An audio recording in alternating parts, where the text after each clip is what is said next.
Hi, Group 6. We can start anytime now.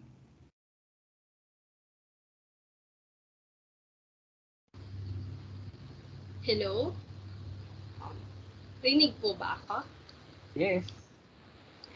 So, good day everyone. We are the Group 6. I am Jean Shairal Yamado, together with Kristen Machu Buena, Rizel Angela Castillo, and Alexandrine Yamado to discuss the analysis of K6 entitled Keeping on Top of GRC, ERM, and Other Acronyms. Next. So, given the current situation in which, begin the discussion, let us now discuss the case context or background of the case.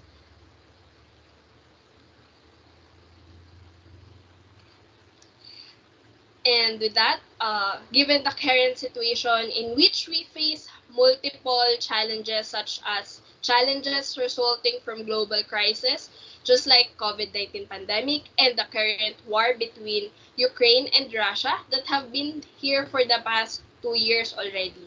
And another challenge is the tightening of regulations. Nagkaroon tayo ng adjustments and transitions na hindi lamang naapektuhan ang bawat households but also the entire economy and business environment. And with those changes and adjustment, it is affiliated with opportunities and risk or threats. With that, yung risk landscape natin naging mas mabilis kaysa sa dati.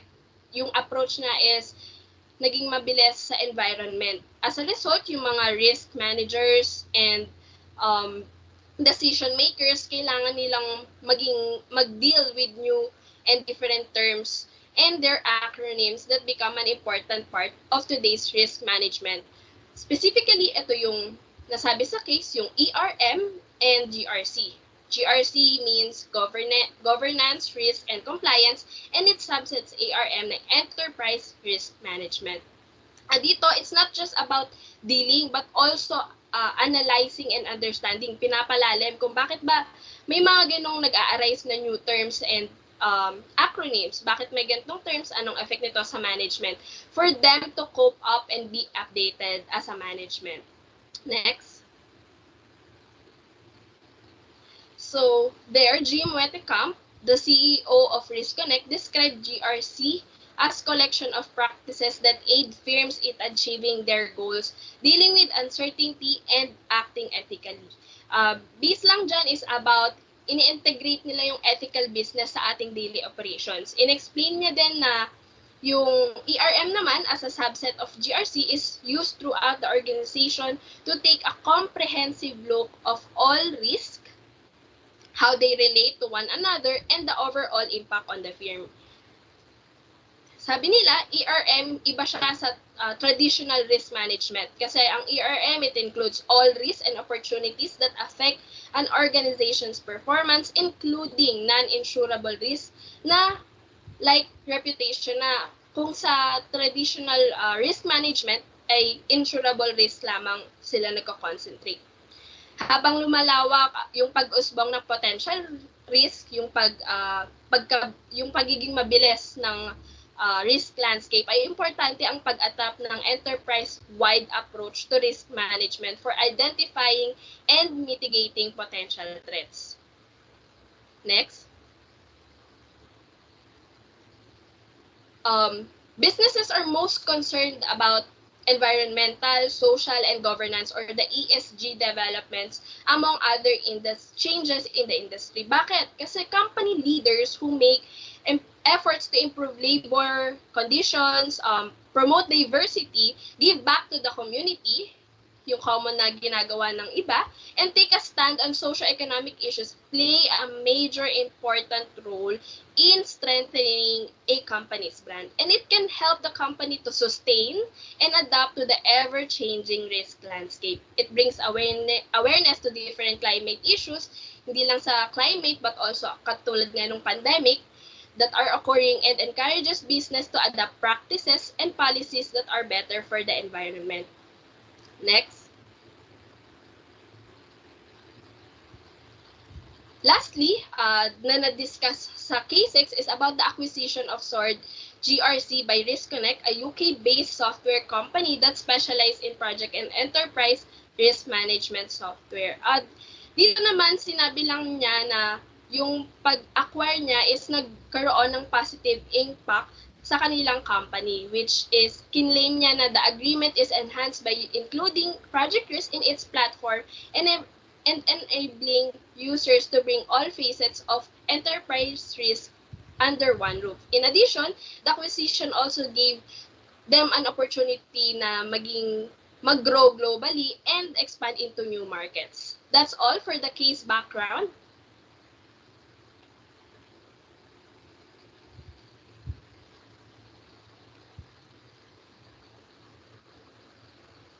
And now, I'm going to discuss the problem definition and my point of view on key 6.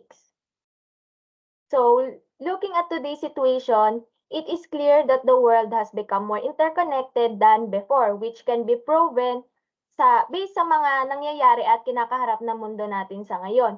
Such as, katulad nung sinabi ni Ms. Shaira na war between Russia and Ukraine, COVID-19 pandemic, and other global crises.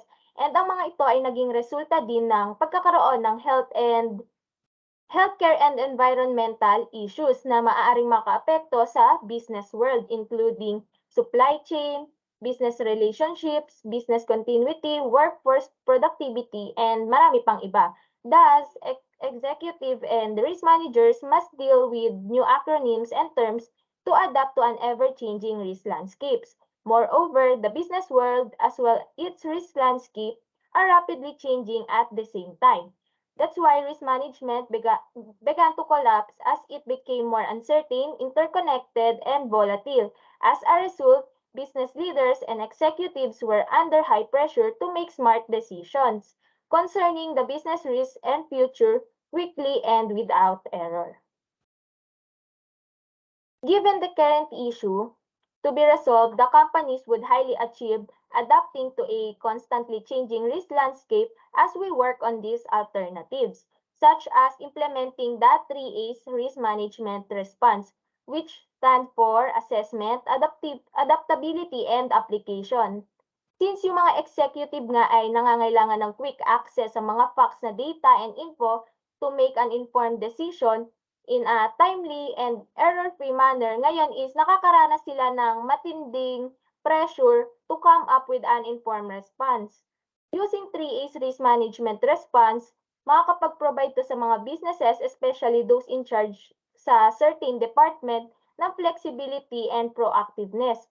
And in addition, as we are experiencing several issues and challenges resulting in a rapidly changing risk landscape, we also believe that itong 3A's risk management response will help recognize vulnerabilities and resolve problems to protect business operation and confidently manage risk against threats and disruptions. So the after effect of the changing risk landscape negatively influence the business environment, increasing the risk associated with carrying out business. Besides, it also created a possible hurdle to data collection. So, even yung mga department na in charge sa spreadsheet maintenance ay hindi na kinayang i-handle yung dami ng data na kailangan to meet reporting requirements for disclosure and making an informed decision. Therefore, we believe that utilizing innovative technology is one of the best alternatives for helping the organization in organizing its facts, monitoring its risk which is precise and updated, as well as keeping up with and safeguarding its operations in the rapidly changing risk environment. And that's all for the problem definition.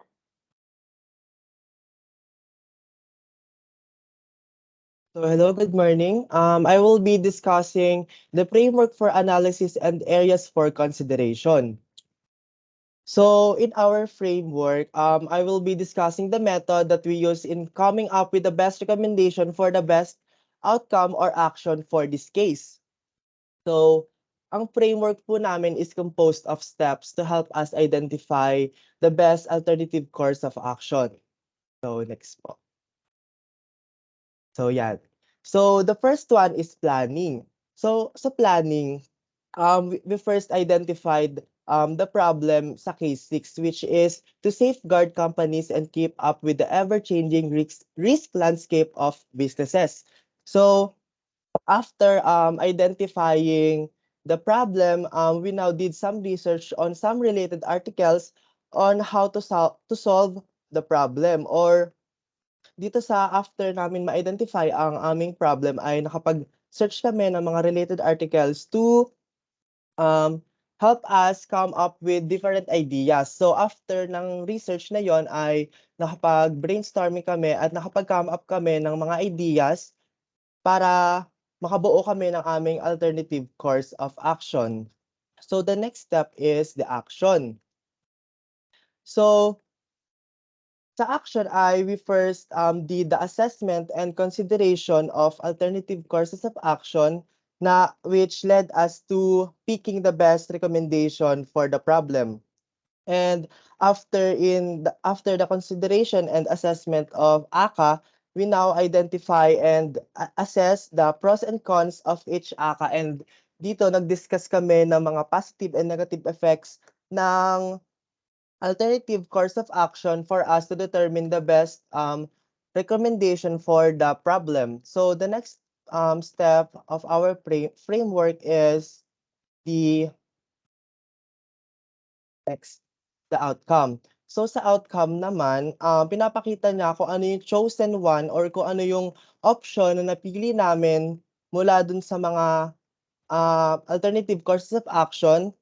At pinapakita din nito kung ano nga ba ang connection at ano nga ba ang maiitulong ng aming recommendation for our problem sa case number 6. So now, I will be discussing the analysis on alternative courses of action. So dito i-discuss ko muna kung ano nga ba yung alternative courses of action na napili, and then I will proceed with the pros and cons of ng mga napili na to. So the first one is 3A's risk management response. So dito sa 3A's risk management response, ito yung assessment, adaptability, and application. So dito, the first is assessment. So sa assessment kasi sinasabi na siya ay isang systematic process of identifying key threats and vulnerabilities affecting companies' operations. O sinasabi lang dito sa assessment na ito yung evaluation ng risk na nakakaapekto sa business operations ng isang business. And the second one is the adaptability. So sinasabi na kapag adaptive daw ang isang business ay meron siyang competitive advantage sa kanyang business. Kasi kapag adaptive ka, you are more flexible sa pag-a-address ng risk. So sinasabi din na ang isang adaptive company ay makaka-respond quickly or rapidly sa isang risk, or maa-address niya ito ng mabilis dahil mas nakaka-adapt siya sa mga nangyayari sa paligid niya. And for the last one, sinasabi din dito sa application na ito yung application is yung parang pag-a-apply na, or ito yung parang gagawin mo na yung mga strategic plan, organized action na nagawa mo or nabuo ng isang business sa assessment at adaptability. So sinasabi dito na application is very important kasi nga siya yun na yung parang gagawa or siya na yung bubuo ng mga nabuo mong plano, at siya na yung mag-a-apply nitong mga to. At kapag hindi nagawa yung application or kapag hindi natin naisama ang application is walang mangyayaring pagbabago dun sa risk na na-address natin. And now I will be talking about the pros and cons of 3A's risk management response. So the first one is the flexibility. So sinasabi dito na kapag 'di ba adaptive ang isang business, siya ay flexible. So kung if ever man na ang business ay makapaggawa ng maling decision or makagawa ng maling action, since sila nga ay adaptive, mas flexible sila at mas madali nilang magagawa ng remedyo yung maling decision or maling action na nagawa nila. And the next one is the proactive. So sa proactive naman, since ang risk management response or yung 3A's ay parang steps to follow o meron na siyang strategic plan and organized course of action, ay mas madaling makakapag-respond ang mga businesses sa mga risk arising on their business. So, proactive na sila kapag nakapag-respond sila ng mabilis or kapag nakapag-respond sila ng ayon dun sa kanilang mga plano.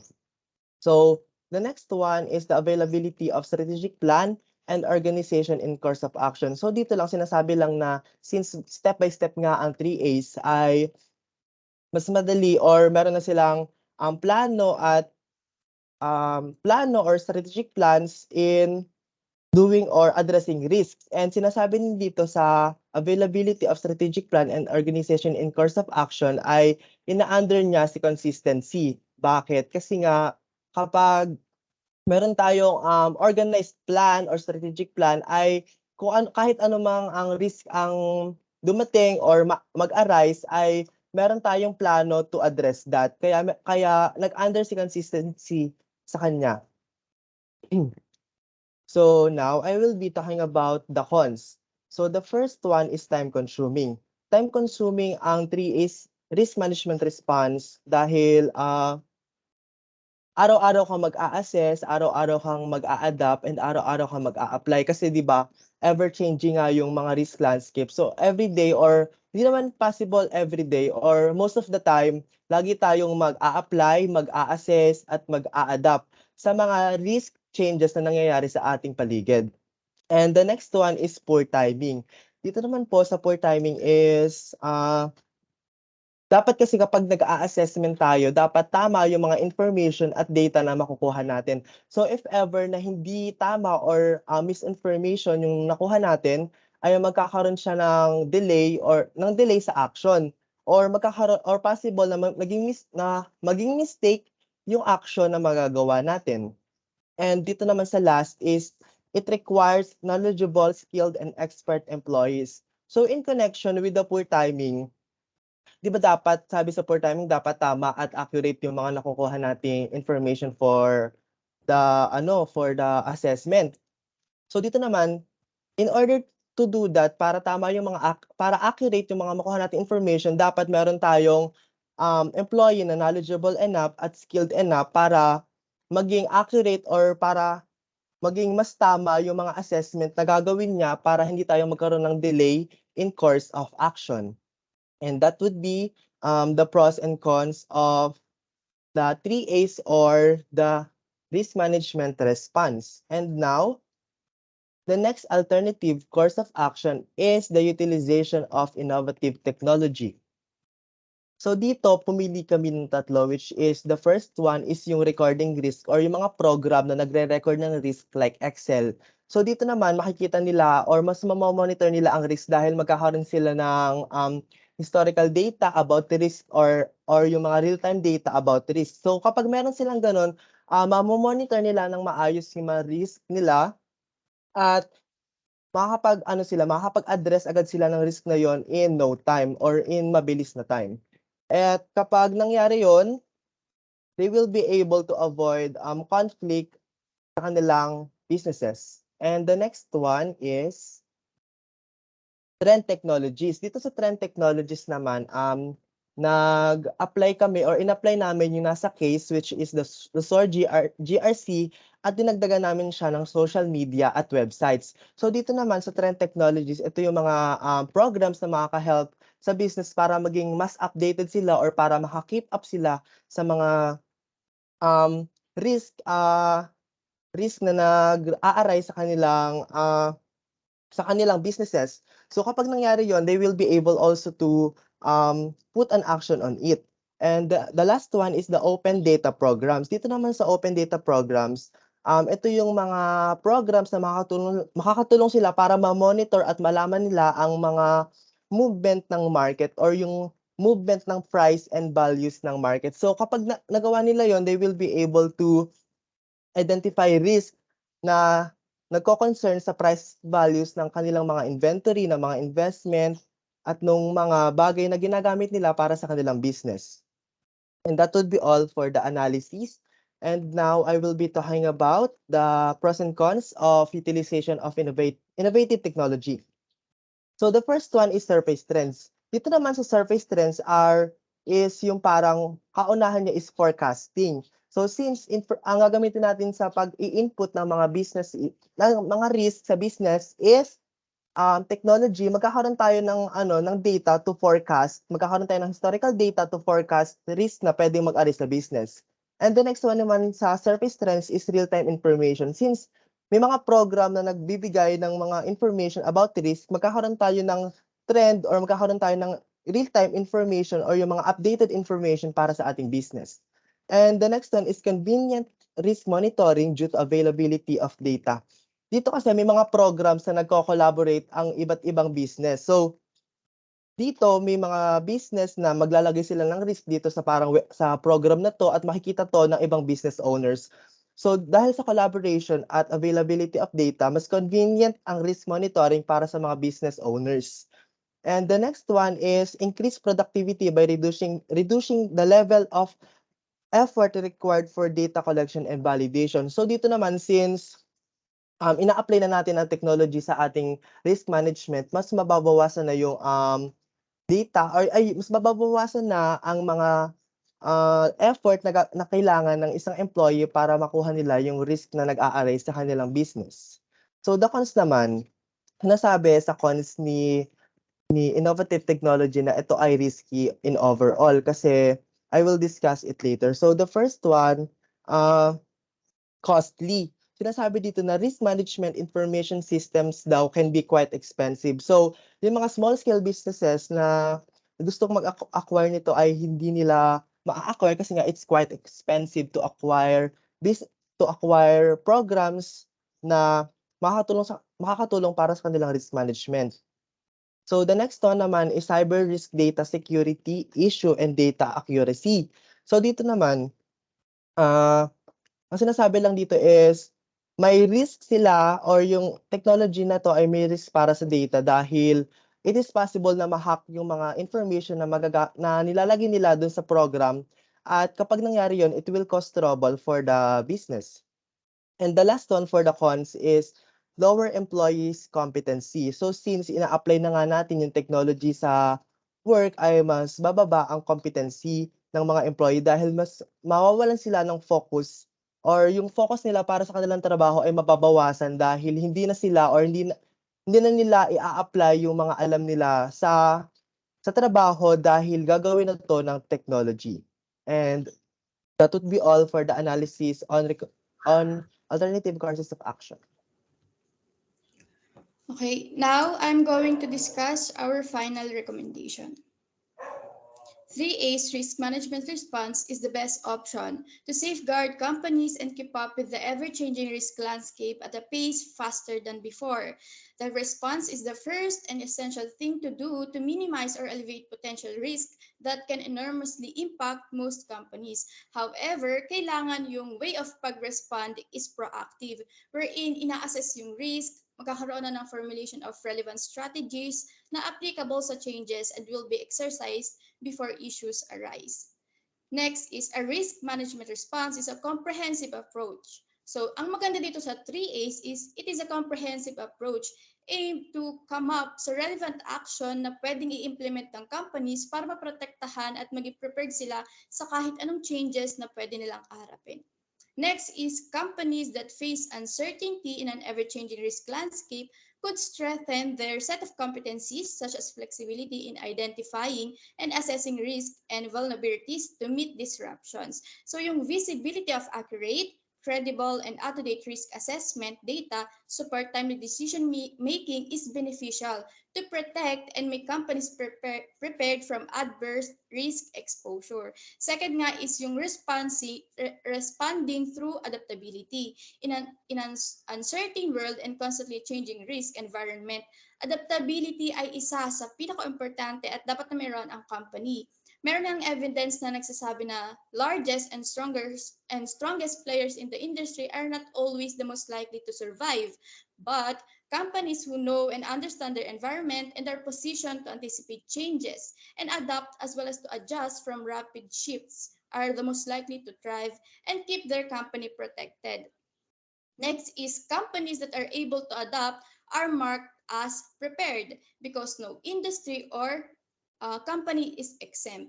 Sabi nga, ang company that is adaptable can respond quickly to changing risk environments. Trends, methods, strategies, and policies needed to stay afloat regardless of rapid and complex changes.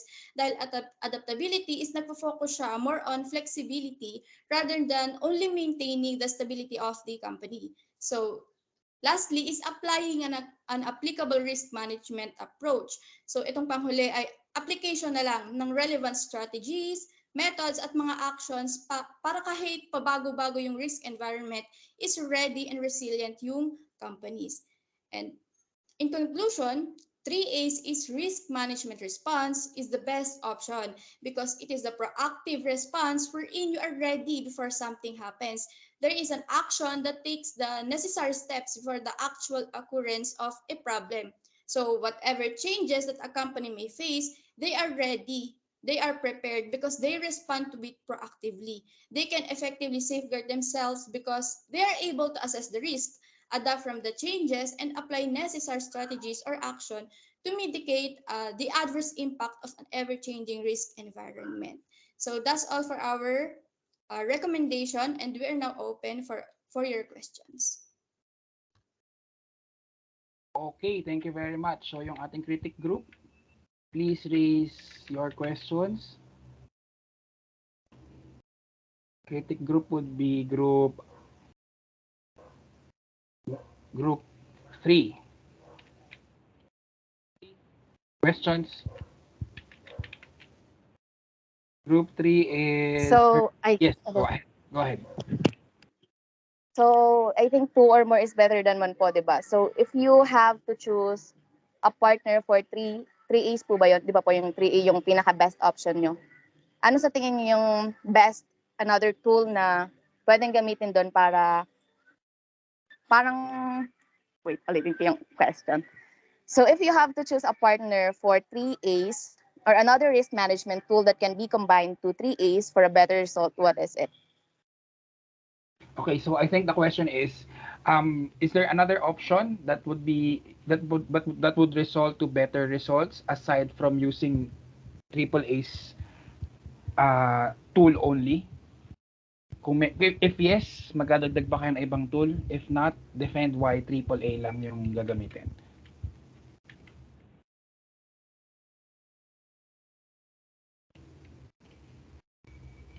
Sino gusto sumagot? Standby sa group 8.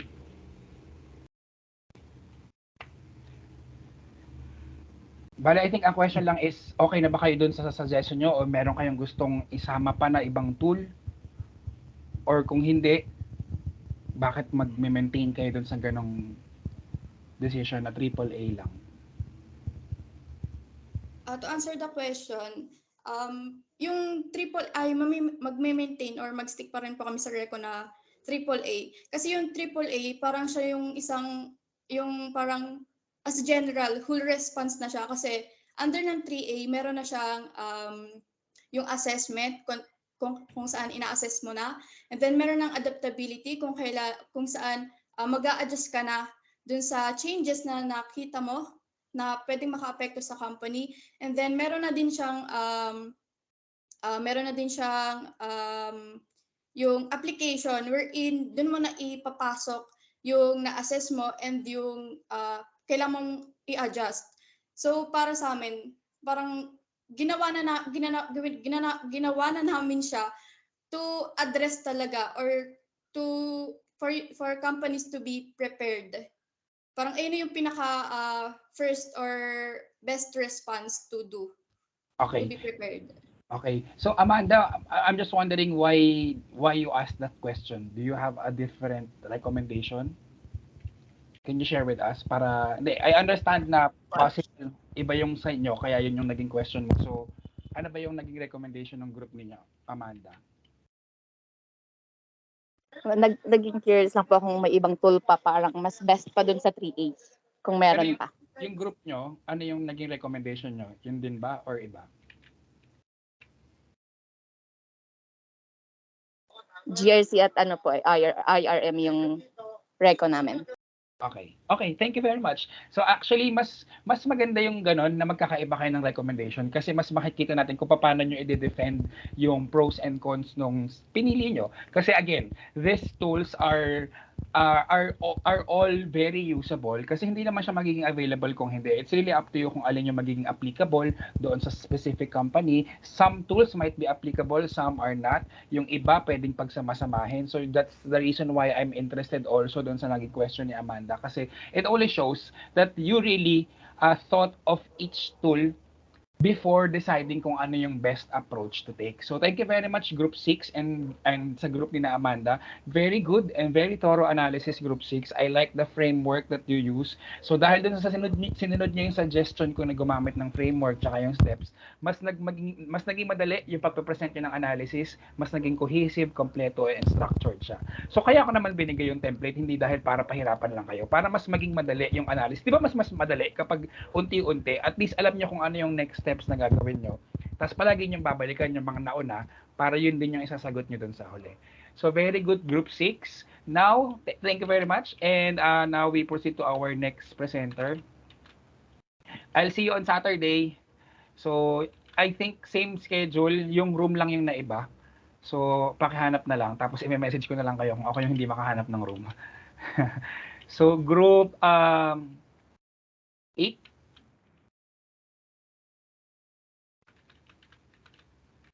You can begin anytime now.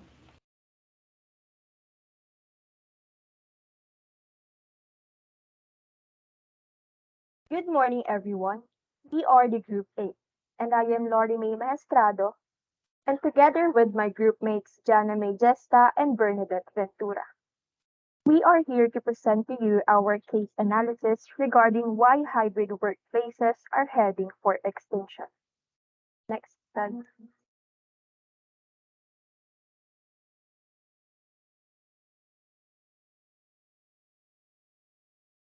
But before we start, let me tell you the content of our presentation. The first part of our presentation is the case context or background of the case. The second part is the problem definition and point of view, followed by the framework analysis and areas for consideration. The fourth part is the analysis. Lastly is the decision and recommendation.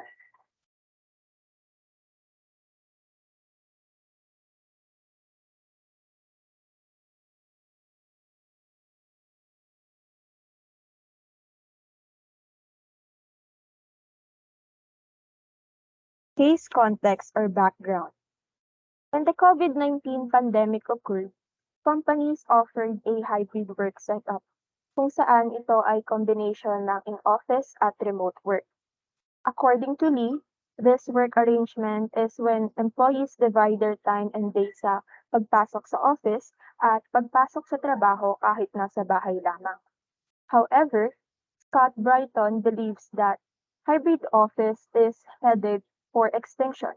Instead of a happy middle, this work setup is a messy middle. That companies just use this work arrangement as their basis to figure out how to operate a completely virtual office. And according to Scott Brighton, this work arrangement is just worst for both parties. That in office work setup and remote work setup will just create negative impacts. Halimbawa na ang takot at hirap ng mga employees sa pag-commute. Also, it will just force employees na lumipat o maghanap ng matitirhan na mas malapit sa kanilang pinapasukan. Isang dahilan nito ay ang pagre-report ng mga employee sa current state ng trabaho na ibinigay sa kanya. However, sa remote work setup naman, maaaring ma-miss out ng employee ang mga benefits like connections, ang pakikipag-interact sa mga tao na kasama niya sa trabaho, pati na ang relationship na nabubuo ng mga magkakatrabaho kapag magkakasama sa opisina. Next slide po. Brighton stated that employers who implemented hybrid work will just lose best employees, experience disengagement, lack of organizational coherence, and lose the race for innovation. which is contrary sa objective of implementing hybrid work setup. Next slide. Next part is the problem definition and point of view.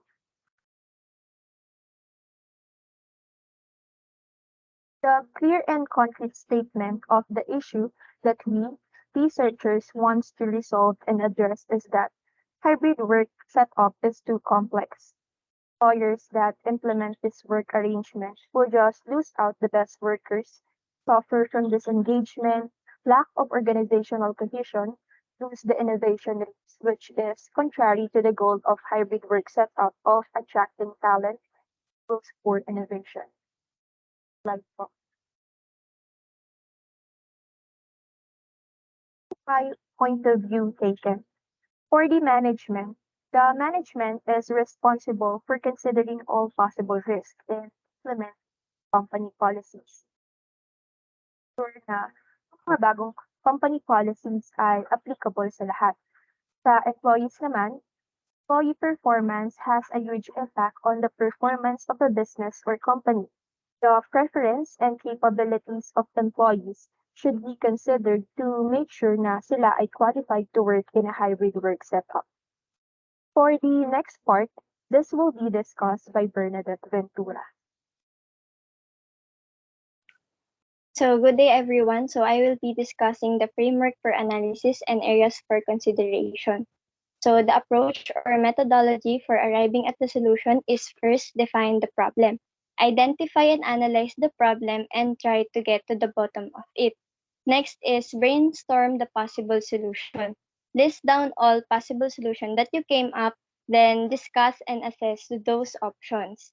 Third is identify the best option. Analyze every possible solution, then eliminate less desirable or unreasonable solution, and then decide which is the best for the situation. So after identifying the best option, develop an implementation plan wherein it states who will take the action, how the solution will be implemented, and when the solution will be implemented. Last is implement the solution. After deciding on a solution, it's time to put it into an action. Communicate the plan to everyone involved and implement it little by little so that the employees aren't overwhelmed, and encourage each other and make sure that everyone understands the goal behind this. Next. Next is areas for consideration. First is operational risk involved in having hybrid work setup. So according to Brighton, employers that mandate hybrid work will lose out on the best workers, suffer from disconnection and lack of organizational cohesion, and lose the innovation race. Besides from that, culture, values, and ethics can also be harder to instill. Hybrid setup is more difficult to communicate in real time, especially between distributed teams. Access to technology and application may differ from office to home. Employees may find it difficult to adapt and they may feel alienated if not supported in their choice of work style and etc. So the second one is employee qualification and capability. So the company must evaluate each employee to determine the best work setup for them and where they can accomplish their tasks effectively and efficiently.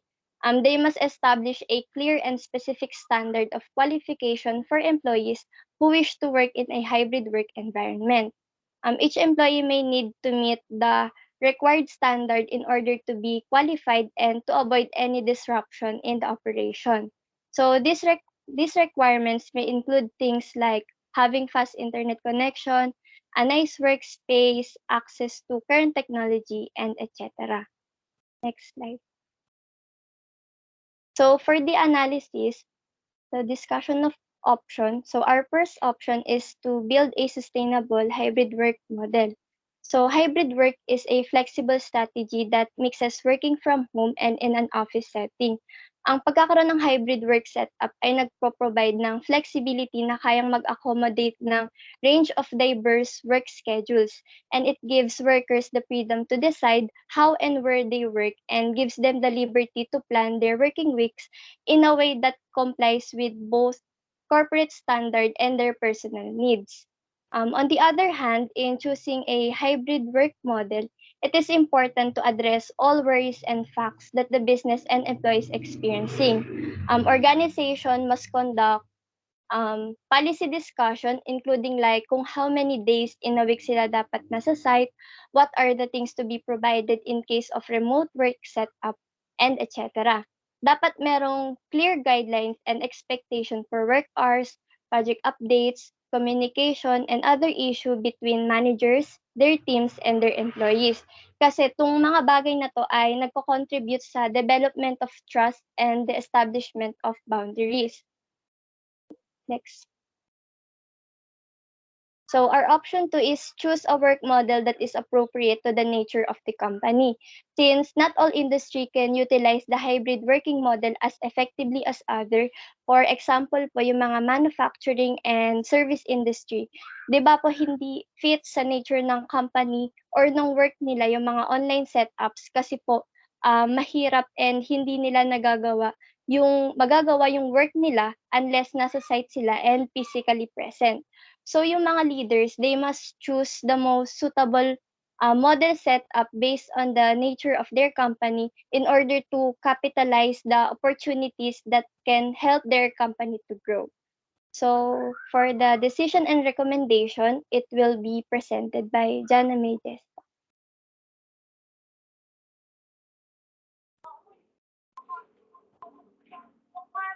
So, good morning, everyone. For the decision and recommendation, we chose, so based on our research and discussion, we chose the option one, which is to build a sustainable hybrid work model by discussing employee opinion and preference as well before setting a new company policy, and carefully consider team cooperation by addressing all necessary needs to ensure that the hybrid model works for everyone. So in here, we still chose to pursue hybrid setup because of its promising benefits. Like for example, yung na-improve ng hybrid work yung work and life balance and more efficient use of time, control over work hours and work location, burnout mitigation, and higher productivity. And also sa hybrid work, it provides flexibility for employees to work in ways that are most effective and most suitable for them.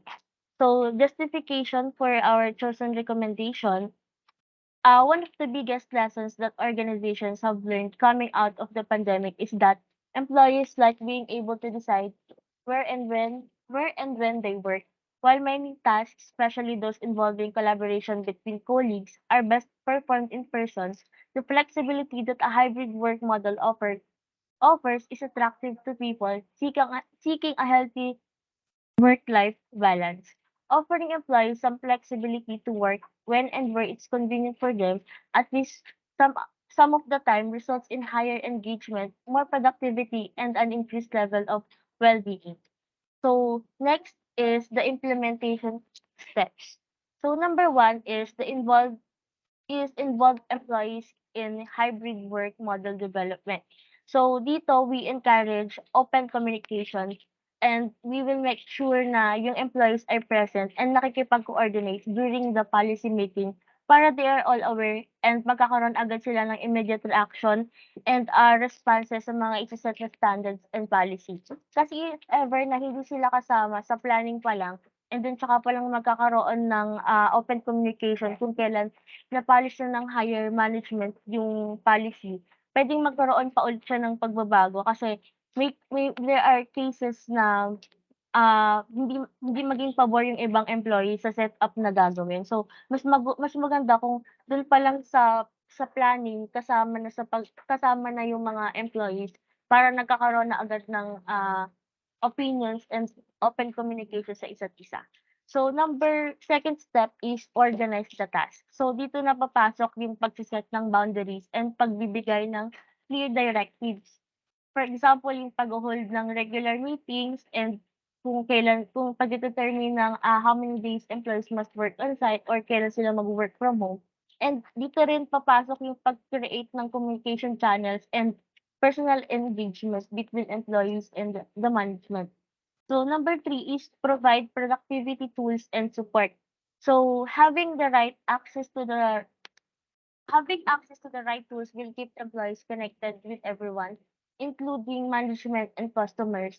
So dito papasok yung pagpo-provide na ng company sa mga employees ng mga technological tools and yung mga ginagamit sa mga remote works and paggamit ng mga remote productivity apps para ma-bridge natin yung gap between employees. So number 4 is to create a suitable working environment. So dito, we recognize personal differences. 'Di ba, iba-iba tayo ng setup sa bahay, gano'n. So in order to create a suitable working environment, companies can help their remote workers to set up a proper home office by creating a budget to help employees have everything they need and be more productive. So lastly is prioritize feedback and development. So having a dedicated channel for giving and receiving feedback with your workers will help them keep engaged. So yung ina-emphasize namin dito sa case is that parang communication is the key para ma-maintain natin yung hybrid setup. Kailangan nating i-strengthen yung communication sa remote and in-office setup. So in the first place, 'di ba, we all know that maganda naman talaga yung pagkakaroon ng hybrid setup and it benefits both the employees and company. We just need to have a proper execution para ma-absorb natin yung benefits ng hybrid work setup. So, the hybrid work model is still a developing trend with the most firms experimenting with various ways to see what works best for them. Although the hybrid approach has some drawbacks, there are ways to manage it and maintain your employees' work productivity. So that's all for today. We are now open for your questions and recommendations po. Thank you very much, Group 8. And despite na saglit lang yung presentation nyo, madami kayo na-cover. So, very good job dyan. So, Group 1, for your questions, please. So, in a work from home setup po, yung question ko po is, what can the company do to ensure that work from home guidelines are being followed po? Yeah, okay. Tama yung question kasi kapag naka-work from home, ako personally na-experience ko yan nung start ng pandemic, bank kami, di ba? So parang ang hirap kung magiging work from home yung bank. So paano yung mga mag-deposit pupunta sa bahay nyo? So ibig sabihin hindi siya applicable sa lahat, pero yung mga head office units na pwede mag-work from home, pinayagan. Pero ang problem kasi dyan is there's a tendency for people, of course, admittedly, na hindi magtrabaho kapag nasa bahay. Sasabihin lang na naka-login pero hindi naman siya nagtatrabaho talaga. So the question of Group 1 is, how are you going to ensure that these employees supposedly working from home are indeed working from home and following the policies? So it's a form of operational risk management. So paano nyo siya ma-ensure?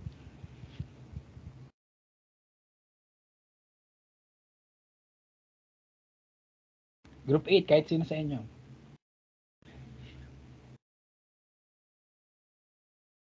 So lahat taga-timpla lang ng tagaluto naman ng pancit canton lahat. So sige, Bernadette, yes. Sir, siguro po dito po papasok yung trust po nung higher ups po sa mga employees nila. Tsaka una pa lang po, parang yung sa discussion of option po namin, magkakaroon po ng parang policy, yung parang conduct policy discussion po and i-qualify pa po yung mga employees to make sure po na talagang susunod po sila. Okay. Pero ang hindi ko masyadong gusto dun sa sagot mo, Bernadette, is yung trust the employee. Mahirap yun eh. Kasi pag sa business, hindi pa pwedeng magka-trust ka lang na mag-work talaga siya. Kailangan talaga may nakaset na tool, na monitoring tool para ma-ensure na lahat sila ay susunod. So sabi mo nga kanina, gagawa ka ng policy, yes. Pero again, ang question is, paano mo ma-check, ma-verify na sinusunod nila yung policy? Ano yung pwede niyong gawin? Kasi again, yan yung problema kapag nag-set up ng work from home. Yes, naiintindihan natin na dati mahirap sumakay, mahirap pumasok, mayroong danger na mahawa ng COVID. Pero kung papastayin kita sa bahay, paano ko naman masisigurado na nagtatrabaho ka? So yun yung I think yun yung question. So dun sa inyong mga recommendation and implementation steps, alin doon yung pwede niyang gamitin para ma-ensure na sumusunod yung employees and productive pa rin sila kahit working from home. O Jana at saka Lori May, tulungan nyo naman si Bernadette.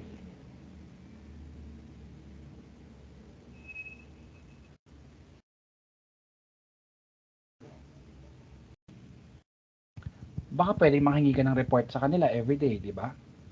Baka pwedeng mag-set ka ng video conference. Yes, Lori May, go. Actually, yung kagaya rin po nung nabanggit ko po kanina sa first part po ng reporting namin, nabanggit ko po na yun nga po, yung kagaya po ng sinabi niyo, sir, is yung reporting po ng mga employee is parang kinakailangan. Wait lang po.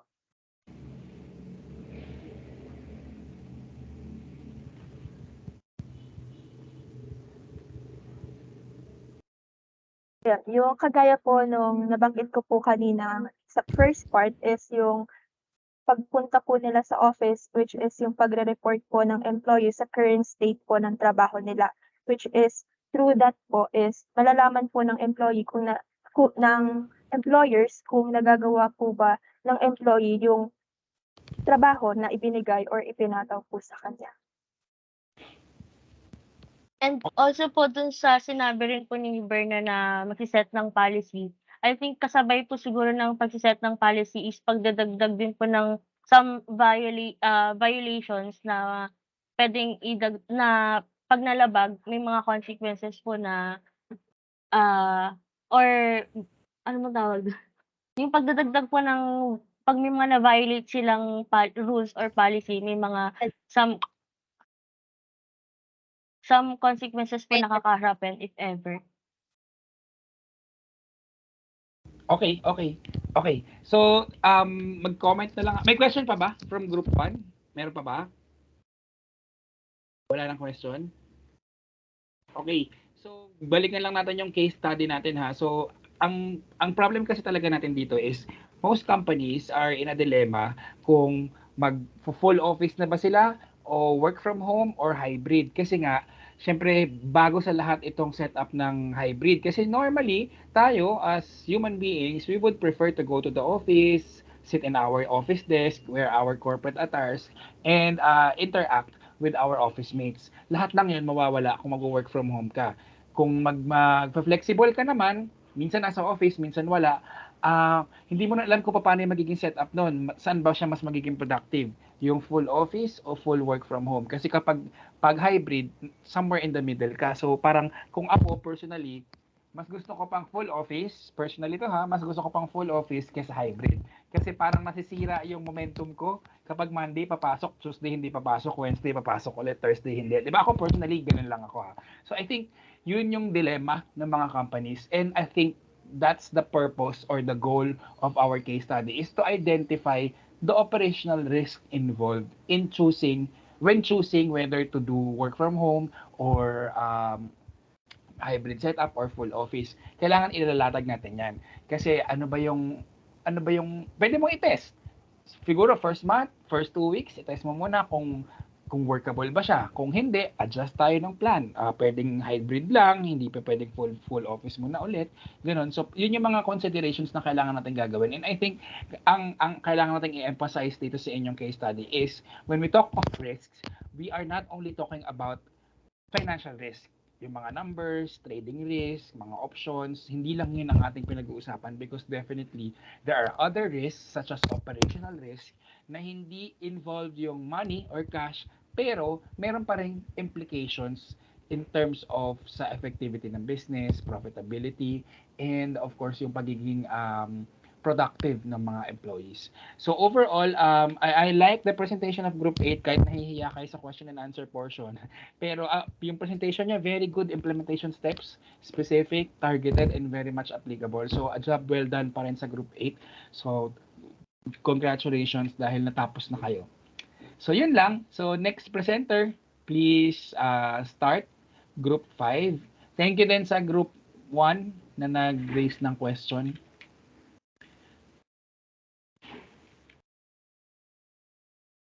So group 5, you may begin. Group 4, stand by.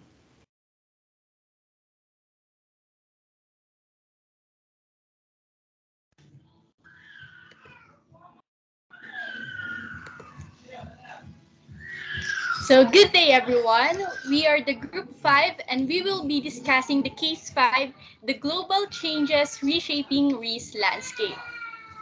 But before everything else, let me first introduce our group. We have here Ms. Sean Cristel Pershuncala, Ms. Patricia John Gonzalez, Ms. Pulinjoy Argason, and yours truly, Icy Cristel Morano. So before we proceed to the discussion proper, here are the 5 areas included in today's discussion.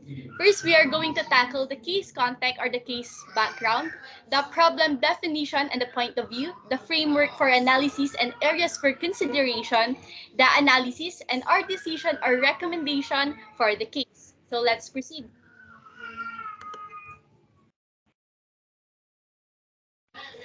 Uh, Triggered by the war between the Ukraine and Russia and the pandemic, we are shifting from an interconnected to a multipolar world faced with disrupted supply chains, food, and energy crises. One factor is that the war came at a very bad time because food and energy prices were already high due to the disruptions in the supply chain caused by the COVID-19 pandemic, the strong global demand, and the poor harvest for some of the countries. Also, the COVID-19 pandemic outbreak in the early 2020 forced almost 3.9 billion or the half of the global population into lockdown by the year's second quarter. So it triggered a worldwide negative spiral effect on the supply chains, specifically due to the restrictions on major transportation modes, the border restrictions of majorities of the countries, and the reduced activities in major sectors such as the manufacturing sector. And even after the normalcy in the most countries, especially here in the Philippines, specifically after the introduction of the vaccinations, supply chains have not yet fully recovered. So the interconnected nature of these supply chains is expected to render even more vulnerable due to the long-term impacts and the cascading impacts of the conflict from the ongoing Ukraine and Russia war and the related European securities and energy issues. So we know by now that the pandemic and the Ukraine-Russia war is expected to impact the long-term global supply chain and the operations of the businesses worldwide.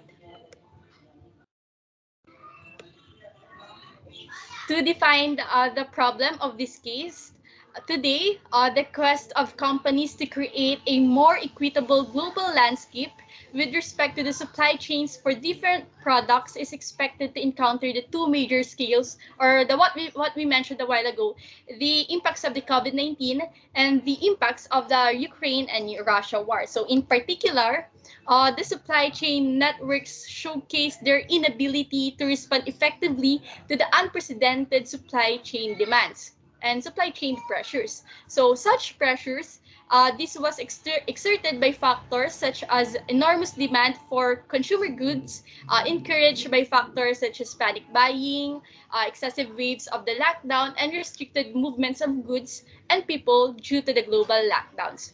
And also as a result of the war, company operations were severely affected because there has been an increase in the oil prices, in the global food shortages, and uncertainties in the supply chain. So thus, the main problem in this case particularly is how could companies create a more equitable landscape to lessen the severe outcomes of supply chain disruptions, food, and energy crisis. So for the specific point of view taken, we know that the COVID-19 pandemic and the Ukraine-Russia war have conflicted on exacerbated globalization and creating concerns about the supply chain resilience, the energy, and the food security. So these have alerted businesses to the fragility of the global supply chains and brought energy-related issues. And since we know that the supply chain ensures that a company has the raw materials and resources to produce its products or services, for the business operations, yung mga operations ng businesses, the customers, and the suppliers, they were severely affected. So an inefficient supply chain can make products more expensive, leading to higher consumer prices and increased waste of products and resources. Also, yung mga suppliers, they are also affected because the supply chain disruption could cause delays, which is very crucial for maintaining the financial efficiency and the financial efficacy. So therefore, the businesses, they need to do something to maintain the financial stability as operating circumstances change, and they must provide solutions to help reduce cash flow volatility and establish the company's earnings. For the framework, so we provided the key elements of this case to come up with the solution. So as stated in the case, now the pandemic or the COVID-19 and the war between Ukraine and Russia brought a negative impact to our environment, specifically to our economy. So this geopolitical risk is the main issue or the main cause of supply chain disruptions, energy and food crisis. So dito sa supply chain disruption, energy and food crisis, hindi lang economy yung mismo, generally economy yung nag-decline. But ang isa sa mga specific na natamaan dito is yung business operations, yung suppliers, pati na rin yung customers. So these three problems affected the growth of the economy. So and as we all know, yung Russia is one of the key supplier, hindi lang ng oil and ng gas, pati na rin ng wheat, metals, and fertilizers. So in this case, hindi lang supplies yung affected, but also the energy and the food security. So if there's a problem when it comes to our supply chain, meron din tayo of course na problem when it comes to food crisis, since there's an existing shortage of goods which could affect our cost of living kasi nga magkakaroon tayo ng increase sa prices, and it's also a sign of inflation. So these effects would result to economic decline, and yung specific na mararamdaman natin gaya nga nung nasabi ko kanina is shortage of goods, yung price inflation, factory closures, yung mga unloaded shipping containers, job loss, low wages, and poverty and etc. So our group decided to consider these things to come up with these solutions to lessen the severe outcome brought by the geopolitical risk nga na nabanggit. And our options are create a contingency plan, invest in insurance plan, and friendshoring. These options will be discussed deeper in the next part of our discussion, which is the analysis. Yeah. So let's proceed to the first option, which is create a contingency plan. So we have four under the create a contingency plan. First is build a safety or reserve stock. Second is identifying backup suppliers and segmenting them. Third is build a strong relationship and communication with customers. And fourth is yung third party logistic partner. Simulan natin sa build a safety or reserve stock. So in this part, nabanggit ko kanina meron tayong shortage of goods. So in this part, businesses should know how to lessen the probability of experiencing out of stock. So businesses should focus on identifying the number of stocks available and consider the portion to be included in the safety stock. So doing so, businesses would be able to preserve sales and the trust of its customers. Kasi nga, para sa amin, this is one of the best options para na rin ma-reduce yung delays and ma-continue natin yung supply chain operation. So it could also be an advantage for the business if their competitors do not practice this kind of strategy. Next is yung identifying backup suppliers and segmenting them.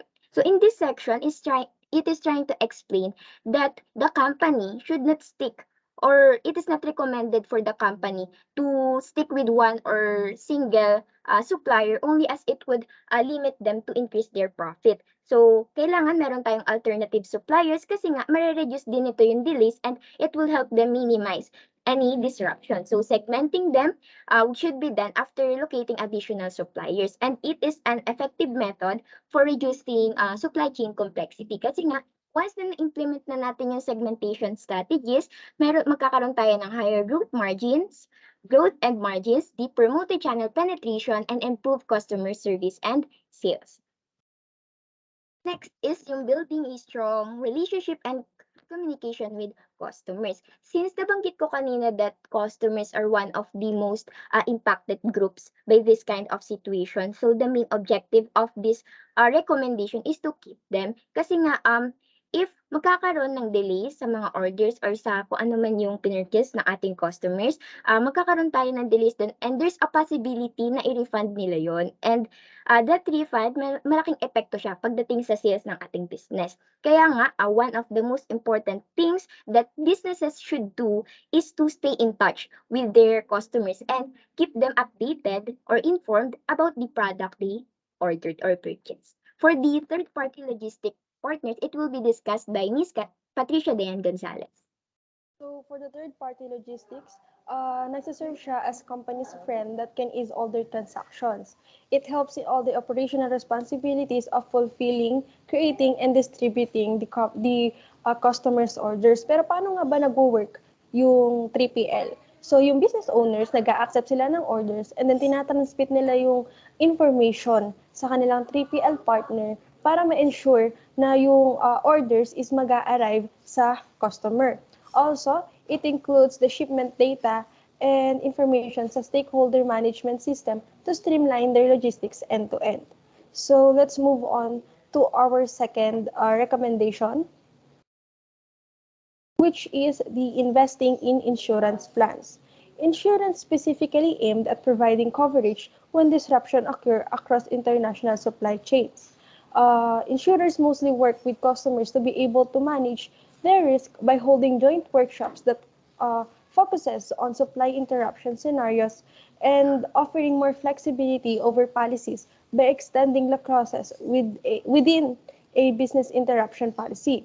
Insurance policies are intended to protect against the possibility of monetary losses, malaki man o maliit, na maaaring dala ng insured by their property or by liability for harm or injury given to a third party. So kapag yung mga company nagpa-purchase sila ng insurance, napoprotektahan nila yung sarili nila against sa mga unforeseen events. So in this case, those affected should have insurance plans like supply chain insurance, engineering insurance, and agricultural insurance. This would help them minimize the expected severe outcomes brought by the supply chain disruptions, food and energy crisis. So, to our third recommendation, which is friendshoring. Friendshoring is an important development for strengthening supply chain resilience. Pero bakit nga ba nag-emerge yung friendshoring? Dahil to sa frustration sa supply chain delays and sa desire na magkaroon ng greater resiliency sa unstable globalized economy natin. Friendshoring can be an opportunity to avoid potential geopolitical controversy, diversifying supply chains, and reducing reliance on allied countries. The shift to friendshoring will reduce economic risk and focus on other nations' contribution to the supply chain. Beyond purely economic factors, friendshoring also fosters client relationships and it also strengthens the business alliances. Friendshoring also gives tighter control over the manufacturing procedures and it also monitors the production when they use friendshoring. Yung friendshoring din is also increases the security of the company.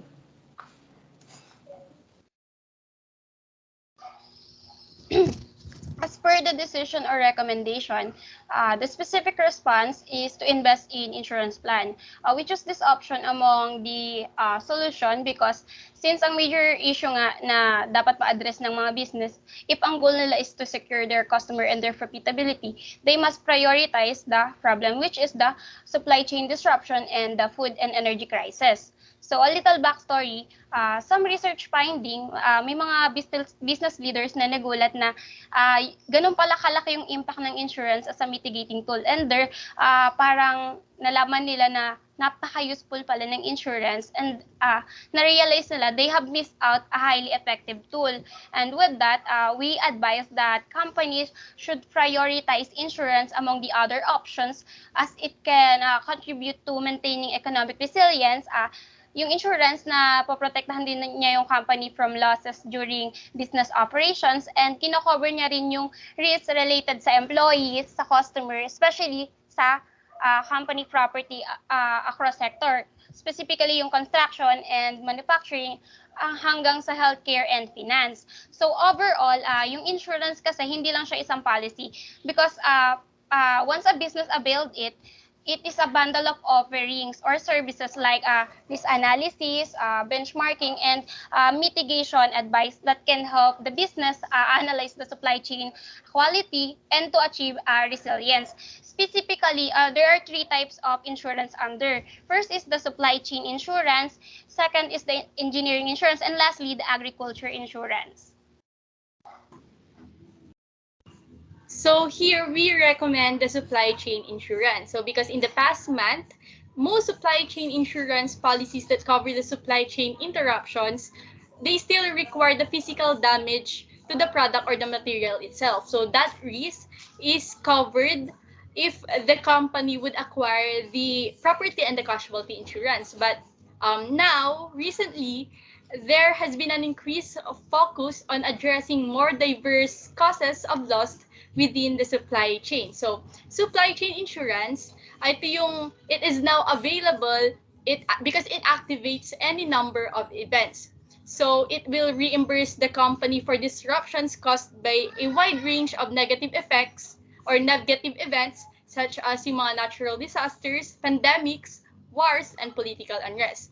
So, because of the increased demand for accurate and on-time delivery, mga higher cost, and increased globalization, the need for risk mitigation can help modern supply chain become more resilient to disruption. So that is the reason why we recommend supply chain insurance, because it covers the financial losses arising from potential operational risks of the supply chain. So it also protects the organizations against the disruptions and business interruption losses.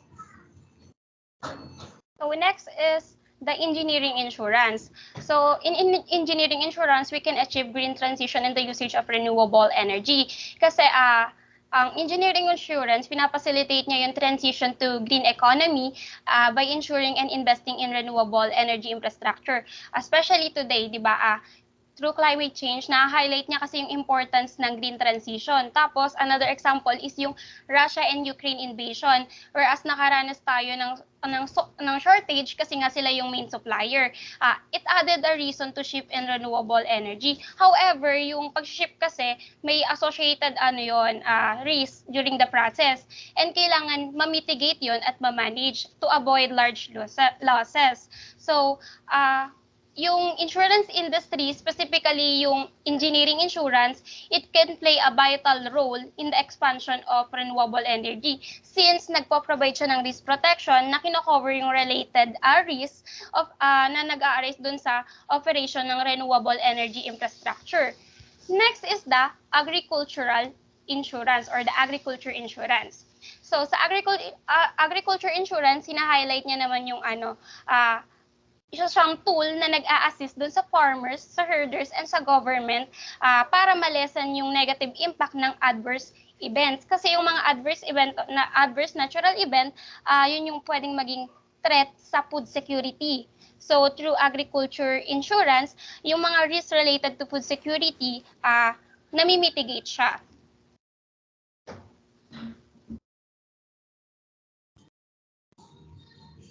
So to justify our chosen recommendation, insurance, it is highly recommended for all companies as it is designed for more than just large companies, even those small companies that can deal with setbacks efficiently by utilizing this risk management approach.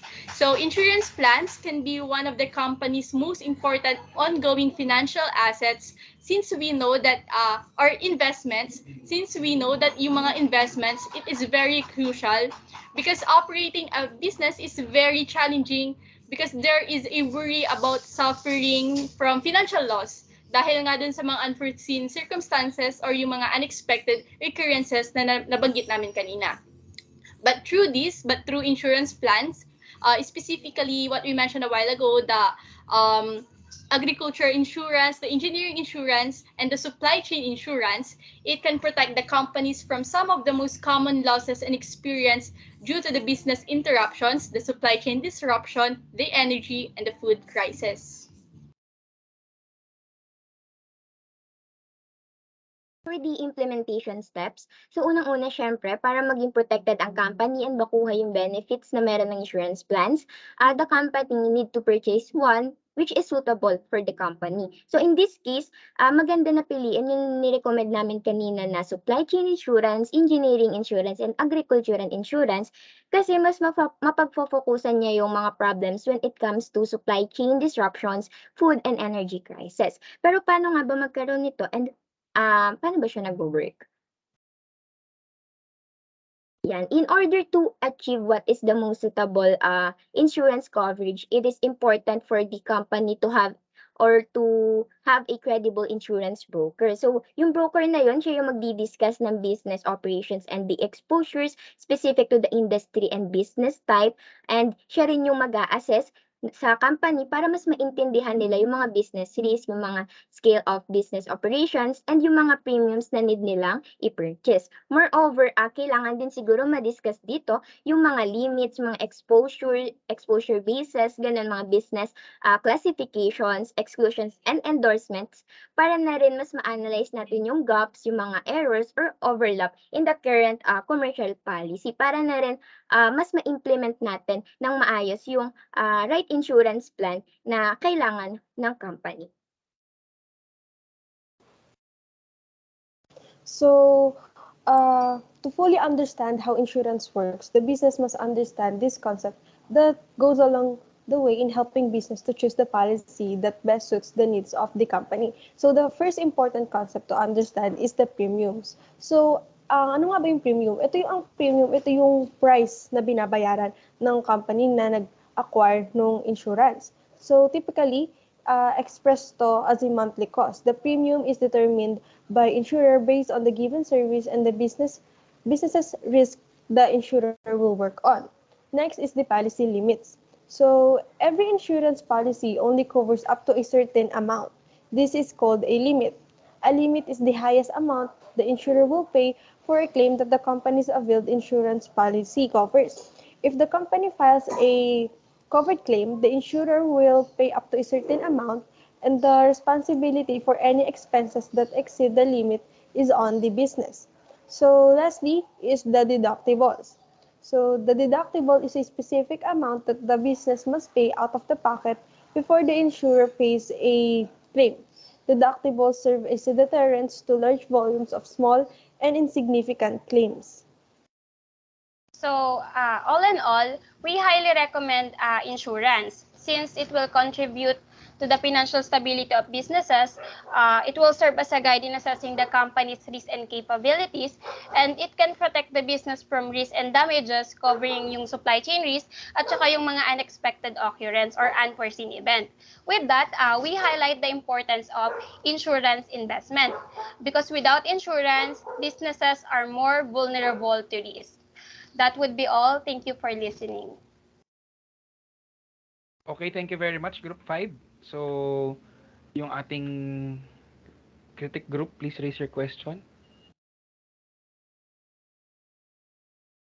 Group 4, your questions, please.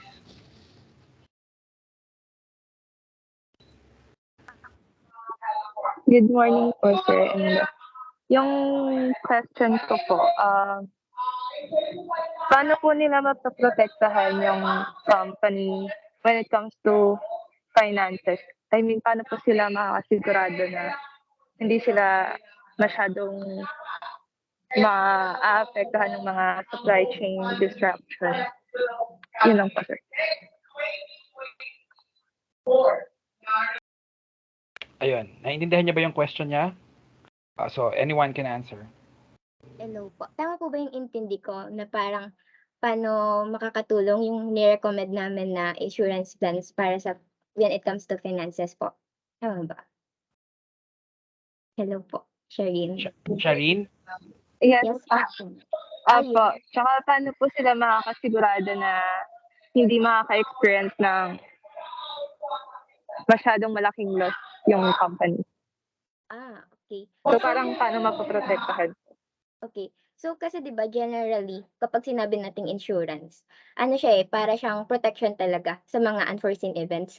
So kung meron tayong insurance at nag-purchase tayo nun, gaya nga ng sinabi namin kanina, parang ano siya magiging protection ng business sa mga malalaking financial losses. So kapag magpe-purchase ka nun, meron tayong mga certain na pwede nating pagpilian kung ano ba yung amount na masasakop covered niya na malaless dun sa mga magiging expenses natin or magiging loss natin kapag na-experience na natin yung mga unforeseen events gaya nga nung nabanggit namin kanina.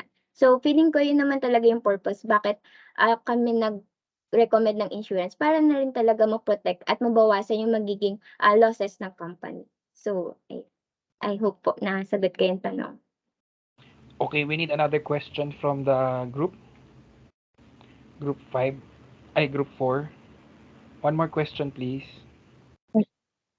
Yung next question. Yung next question po, galing po kay Claire Gagarin. Unstable po kasi yung internet nila ngayon, kaya ito po. Yung napiling nyo po kasing recommendation, magkakaroon lang sila ng compensation sa insurance dahil sa loss. Pero hindi naman po na-solve yung problem kung paano nila ma-avoid na magkaroon ng supply chain disruption. So, yung tanong ko, bakit po mas pinili nyo yung investment kesa sa conflict? Kesa sa mag-create ng contingency plan po. Okay po, thank you. Pero clear ko lang po that when you acquire insurance, it means that you are already protecting yourself from those unforeseen circumstances such as supply chain disruption. So hindi natin pwedeng sabihin na hindi natin napoprotektahan yung businesses when you acquire our recommendation. Pero to answer po the question, why we chose the insurance, kasi po, while the companies would always try to minimize their risk po through their contingency planning like what we recommended a while ago, and other risk management techniques po, siguro pwede yung resiliency ng company, ganon. Yung supply chain po kasi it grows globally. So sometimes there's the company can do a little lang po dun sa exposure na fini-face ng mga suppliers nila and also their customers. So when you invest in these insurance plans, particularly what we mentioned a while ago, yung tatlong types na yon, it can allow the company to work confidently with their suppliers and also provide their customers their best product or services that can face the yung mga suppliers na po yan, ay mga customers, yung nafe-face po nilang exposures na beyond their control could be minimized. So, yun po. Okay, thank you very much, Group 4, for the questions. Group 5, thank you also. I just want to clarify, that actually hindi clarify. I just want to emphasize that doing risk management only limits the exposure of a business. It does not completely 100% remove the exposures. So, ibig sabihin, kahit na meron kang insurance na inavail, kahit nag-ingat ka ng maraming ulit, hindi pa rin siya mawawala 100% of the time. And I think the suggestion of Group 5 is to at least minimize the impact or the potential loss that they can experience versus kung wala silang gagawin altogether. So again, gusto ko lang ding i-clarify kasi baka mamaya magkaroon ng tendency kayo na pag sinabing insurance, ang naiisip nyo lang is yung insurance sa kotse, insurance sa bahay, o insurance na binebenta ng mga Sun Life, ng mga agents. Soon, baka ilan sa inyo maging agents ng Sun Life. Maganda ang kitaan doon by the way. So, ang point ko dito is kailangan ma-differentiate natin yung iba't ibang klase ng insurance So all of these insurance policies, ang objectives and goals is to limit the potential risk na ihaharapin noong policyholder. Pero magkaiba yung insurance pang tao pang individual, and iba rin yung insurance pang business. In this case, ang pinag-uusapan natin is insurance for the business. Kasi nga, very unpredictable yung mga mangyayari sa atin in the future because of different events happening right now. Ukraine-Russian war, pandemic, and all those different external events that we can or maybe not expect.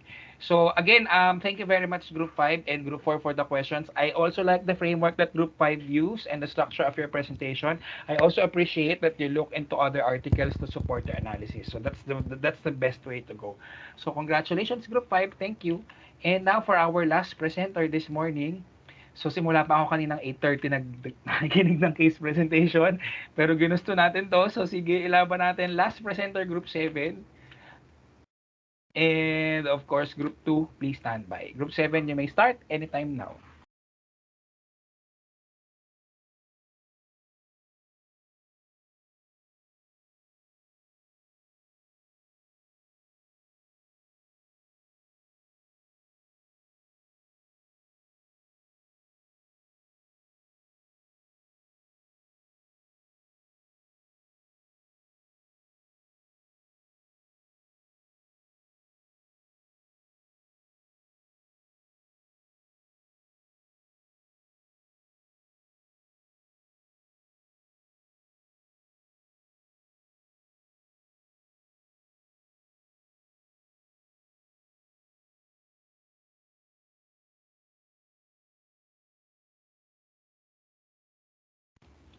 You may start now.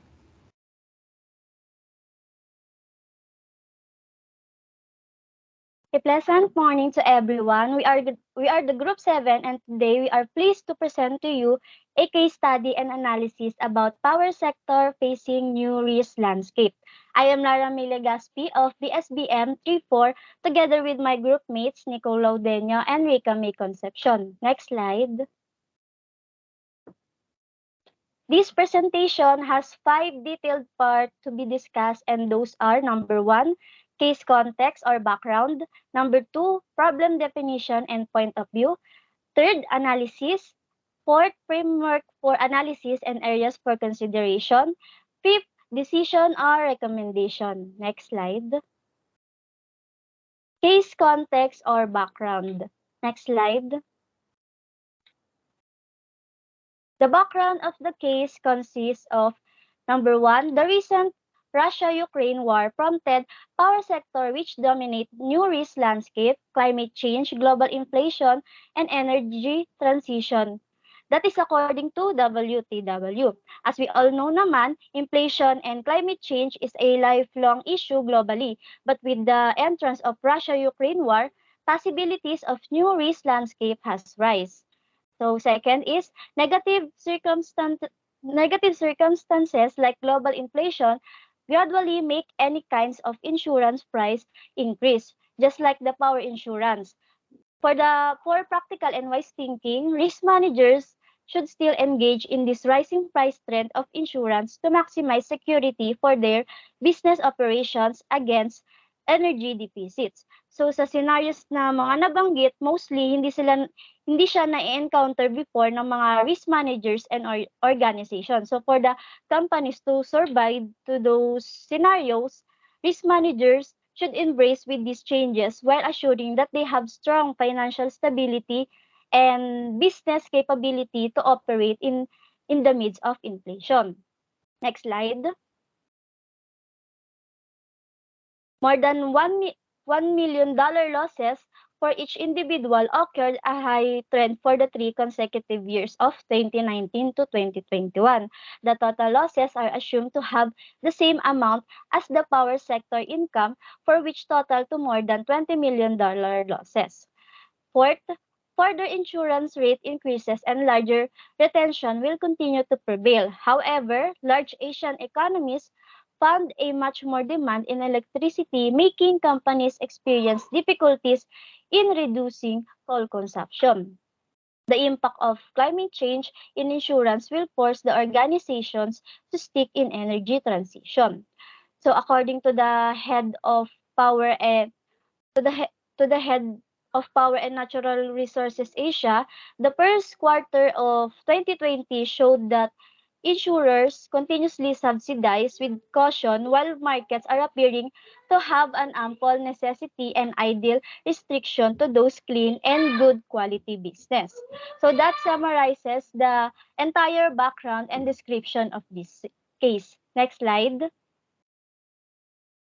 Let us now proceed to problem definition and point of view. Next slide. Clear and concrete statement of the issues to be resolved or addressed. So the researchers will attempt to determine proactive steps that the power sector can take to prepare for the ever-changing power risks and will suggest recommendation. So the following are this case particular problems and issues to be resolved and give proper recommendations. So number one, the challenges that the power sector is facing, including technological, geopolitical, and environmental risks. The problem also further includes energy transition risks, liabilities arising from climate changes and management of geopolitical crisis. So next slide. The state of the insurance market for power risks, including the impact of Russian exposures, limited capacity, rising losses, and expected rating increases, to the fact that deficits, risks, and exposures have reached insurance markets. The market now is not in a balanced stability, making organizations find it difficult to juggle with the insurance. So third, the need for risk managers to build an ERM system that provides protection against negative aspects of risk, but also that is proactive and focused on taking advantage of the opportunities arising from exposure to business challenges and risks that companies face. So yung enterprise risk management or ERM system is a risk management and analytics solution that transforms data into action. Building and adapting this system will make companies embrace a huge responsibility and providing all costs this system may incur. But the return of it is an advantageous and efficient in terms of free survival operation. Next slide. Specify point of view taken. This case has two point of view from the perspective of the power companies and from the perspective of the insurance market. So number one, power companies are continuously affected by major global conflicts, making its risk managers to face rising prices of power insurance. As what I discussed kanina about sa case issues, because of the major and constant global conflicts, power companies' operations are severely affected with these conflicts, most especially because of the inflation. So the power insurance prices automatically rose, and every firm's risk managers are faced with this unpredictable and unfortunate trend. Second, the impact of power risk on the insurance market can result in changes in the cost and availability of coverage for businesses. With the effect of global conflicts to power sector, power risks continuously evolve, reaching and delivering risks to insurance markets. This will result into alter in prices of power insurance. Also, the availability of the insurance will probably lessen, and of course, the coverage and protection it holds might become smaller in scope, having consumers trapped with surging prices and with insufficient services. So that concludes the background, the problem, and the perspective of the subjects involved in this case. So to elaborate more, my group mates will continue to discuss our proposed analysis and recommendations. Thank you.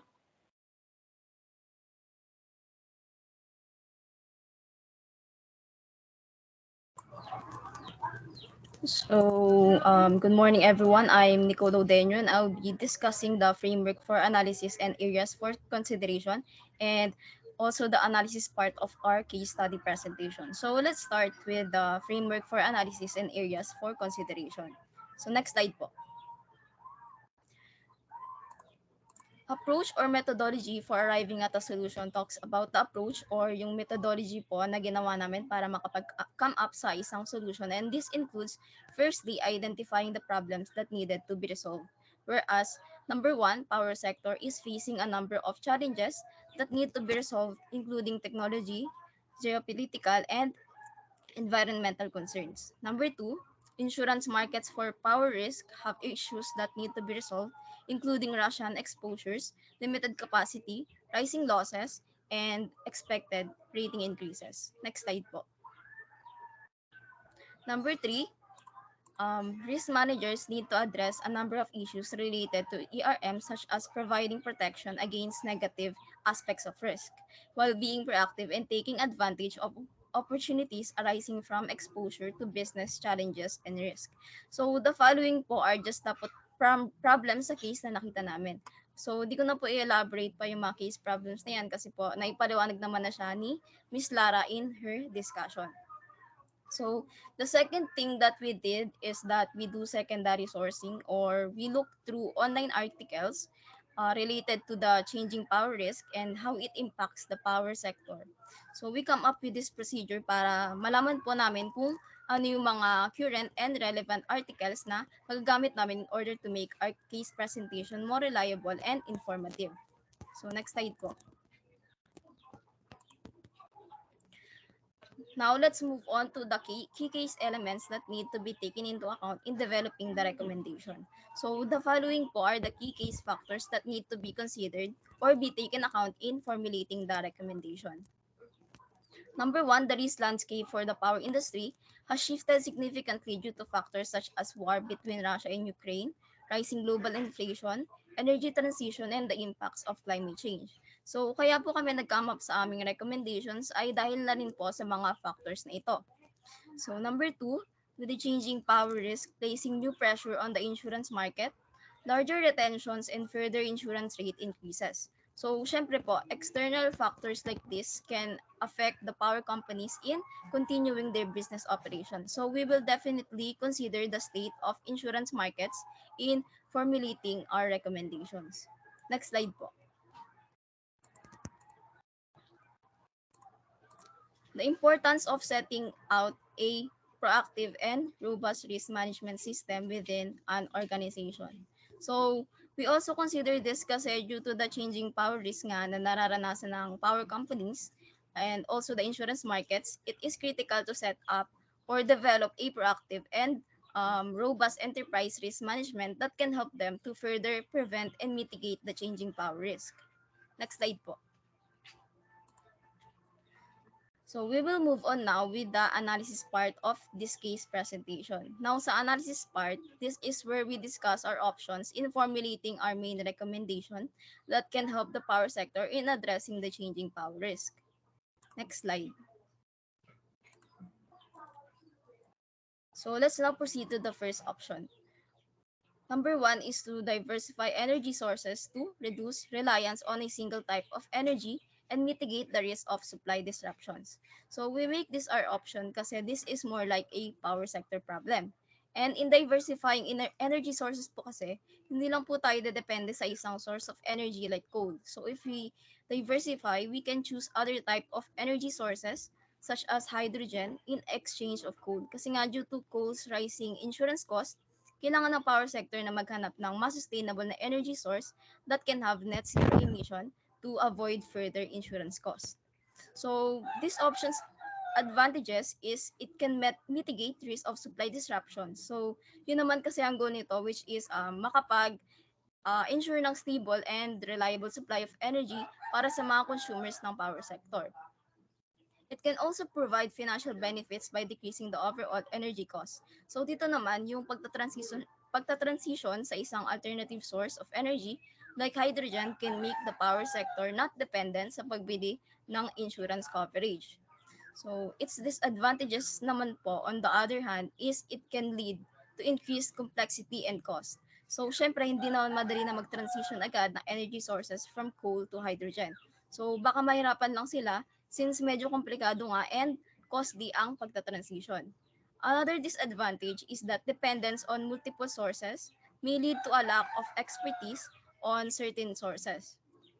And the last one is diversifying also expose different type of regulatory and political risk.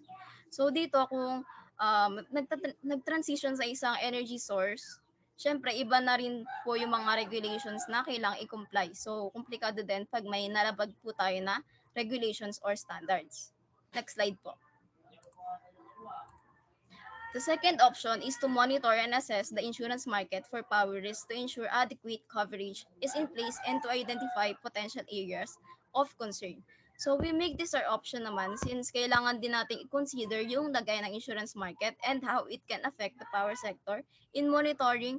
So in monitoring and assessing insurance markets po kasi we do it not regularly but from time to time para lang po malaman natin yung yung state ng insurance market and ma-foresee natin yung mga risk or exposures na makuha ng mga companies dito and makakatulong rin ito na mapagaan po yung financial impacts ng mga unexpected events para maprotektahan na rin yung long-term viability ng power companies.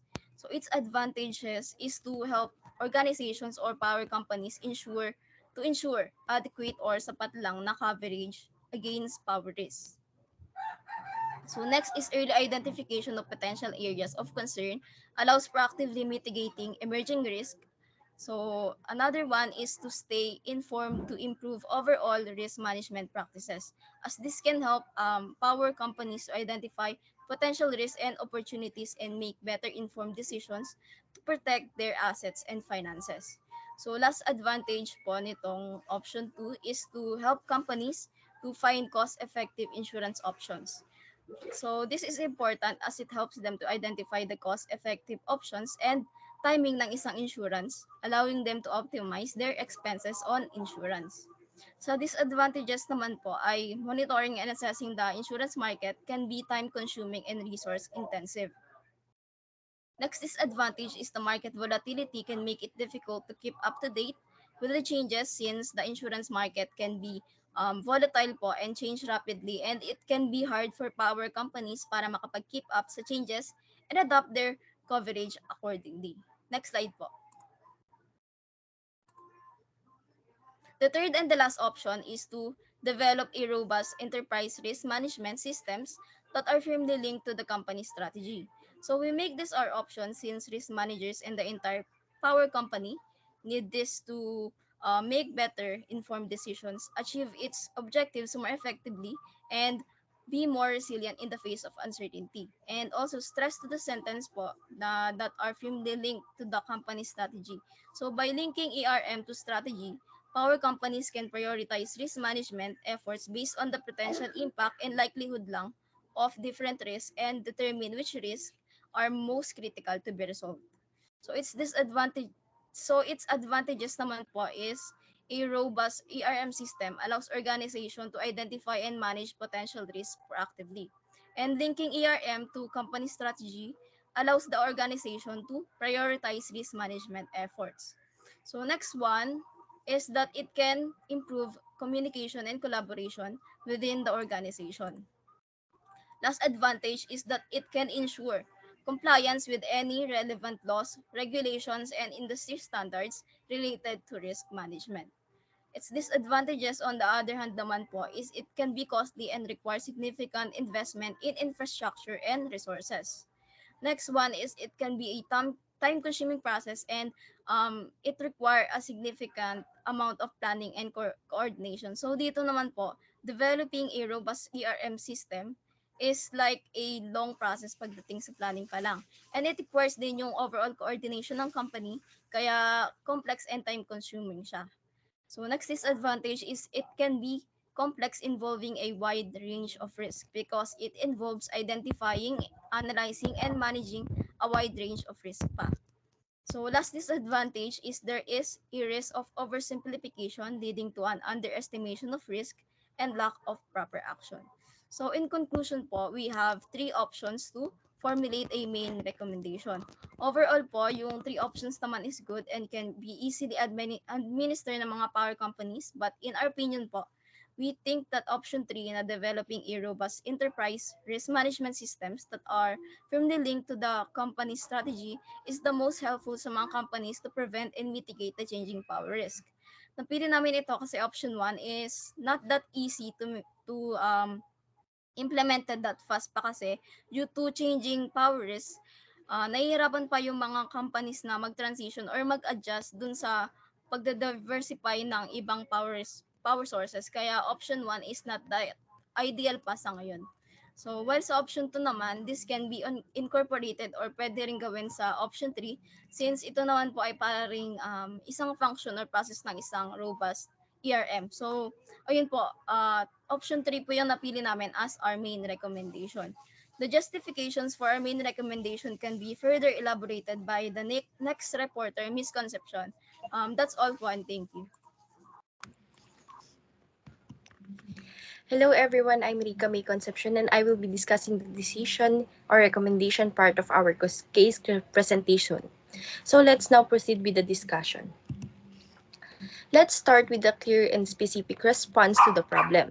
Generally, the main recommendation is developing a robust enterprise management or ERM system that are firmly linked to the company's strategy.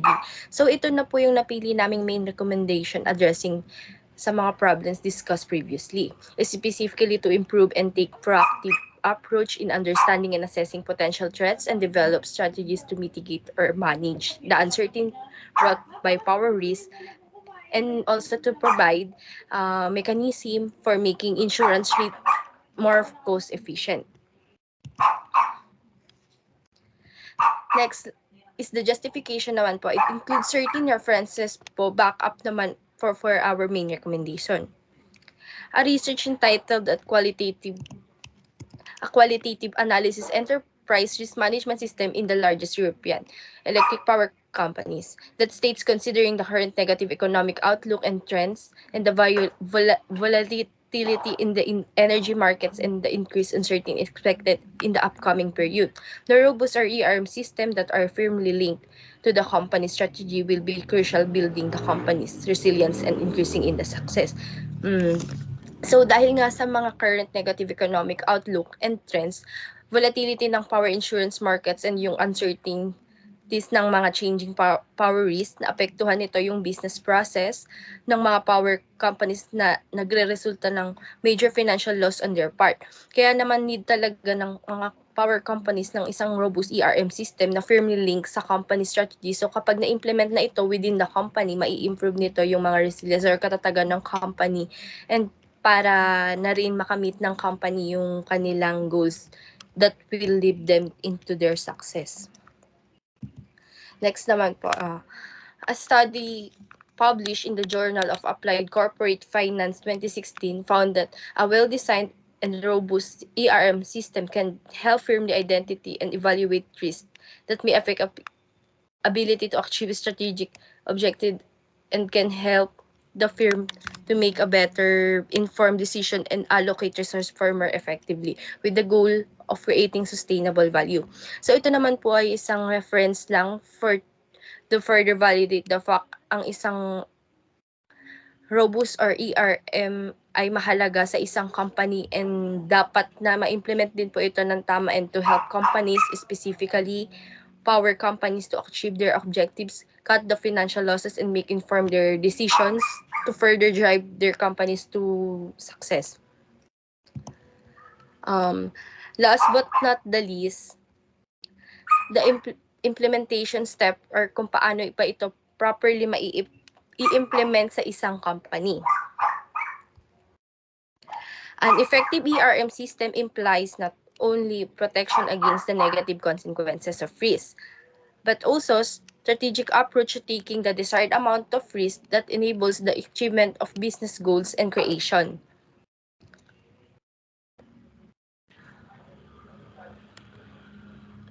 of new value. The main challenges is to build an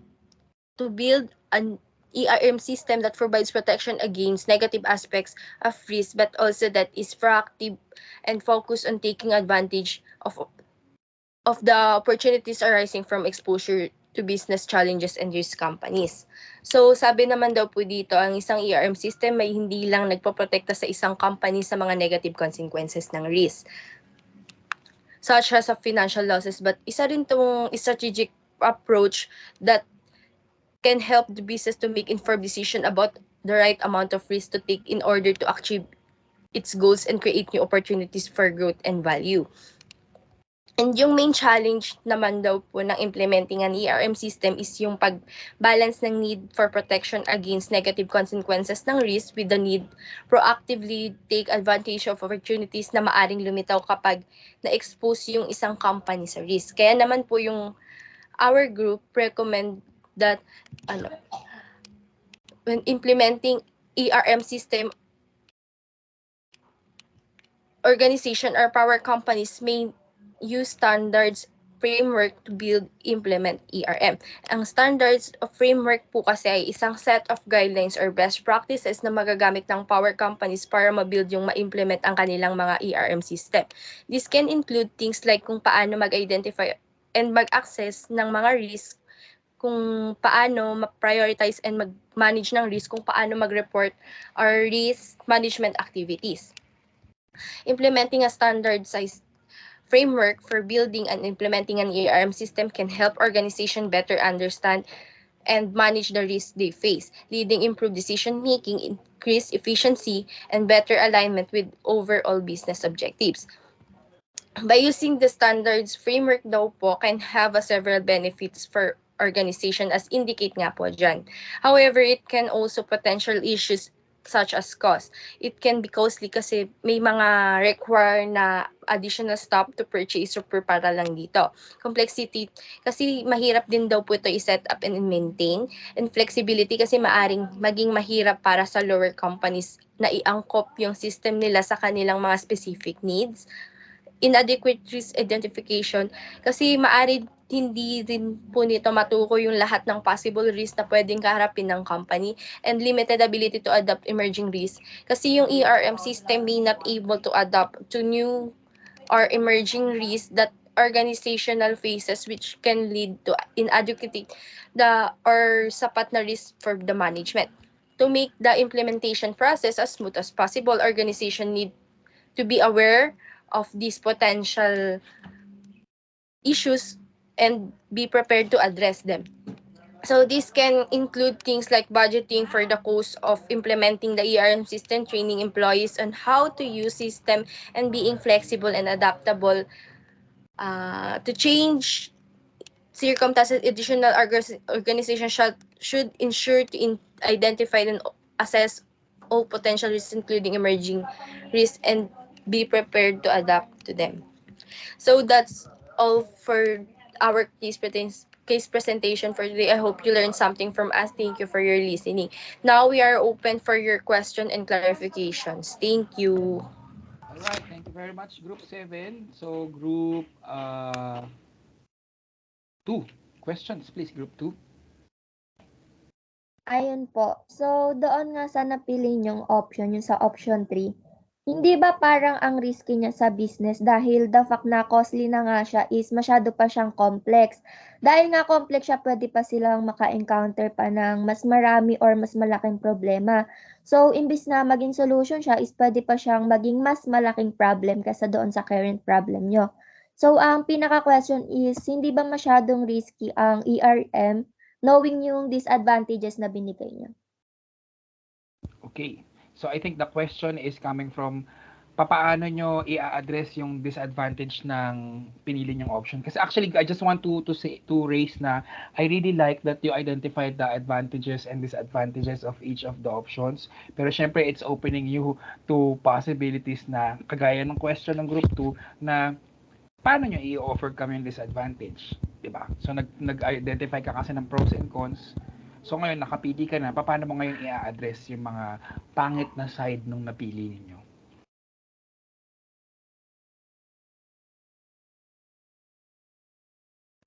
So ano po, in addressing po kasi we do ERM kasi po it is a set of guidelines po kasi na na bibigay po siya ng implementation steps or risk management steps that can help the company po to overcome or para ma-eliminate po or mitigate yung risk. So, sa tanong po na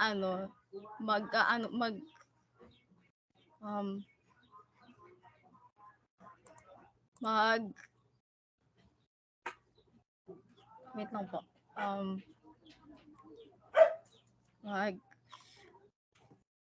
Magdudulot pa po siya ng ng maraming disadvantages is po.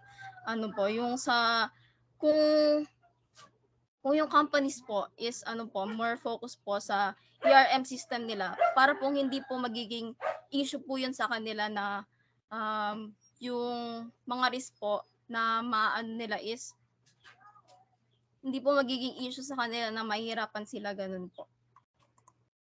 Kung kung pag-iigihan po nila or magpo-focus po sila sa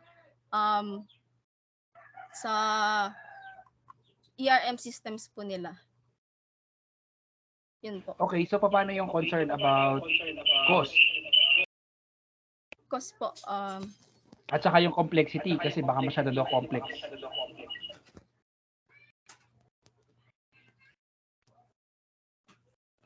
Guys, okay. Magiging costly po kasi yun kung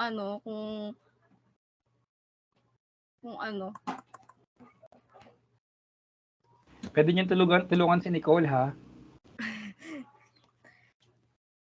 Ako naman po. Yung po kasi, yung ERM po kasi, yung Enterprise Risk Management, parang hindi lang po kasi siya nagpo-focus sa isang risk.